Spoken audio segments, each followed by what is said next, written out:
Po, ndërkohë pikërisht kjo do të bëjë edhe sprova e tyre, pasi edhe fisi i Ummu Selemes, edhe fisi i bashkëshortit të saj do të bëheshin një lloj pengese dhe një lloj sprove, për cilën ajo do të vuante shumë.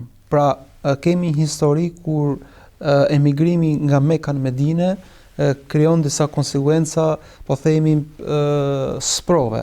Çfarë ndodhi kur ata donin që të emigronin nga Mekka në Medinë? Po. Emigrimi nga Mekka në Medinë teorikisht dikush më të mendoj që ishte mirë, shqyr që ikën se nuk i dorojmë dot më. Por nuk ishte kështu. Ata kur morën vesh që muslimanët po duan të emigrojnë nga Mekka në Medinë, në shumicën e rasteve i bllokuan ata, nuk i lanë.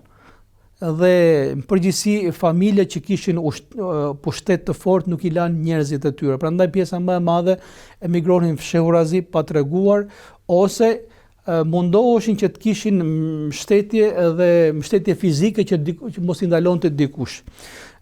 Familjes Ummu Selemes i ndodhi një sprovë e tillë që ndoshta është nga më të veçantat e këtyre sprovave, kur ajo vendosi të emigronte me bashortin e saj dhe me djalin me Selemen.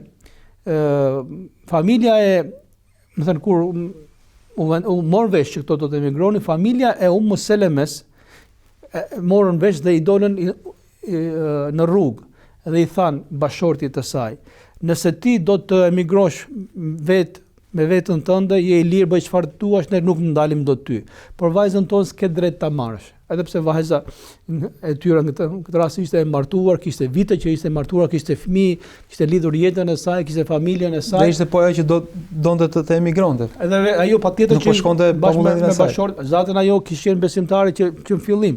Por fanatizmi e bën shpeshherë këtë gjë.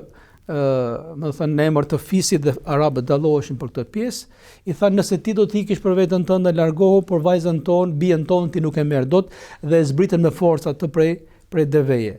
Në këtë moment dëgjoi fisi i burrit se çfarë i ka ndodhur, edhe ato i kapi, po themi, inati dhe egoizmi, e tha: nëse doni të mbani vajzën tuaj, bien tuaj, mbajeni atë, por djalin e saj nuk e mbani dot, sepse djali i saj është djali ynë. Djali është gjithmonë i babait.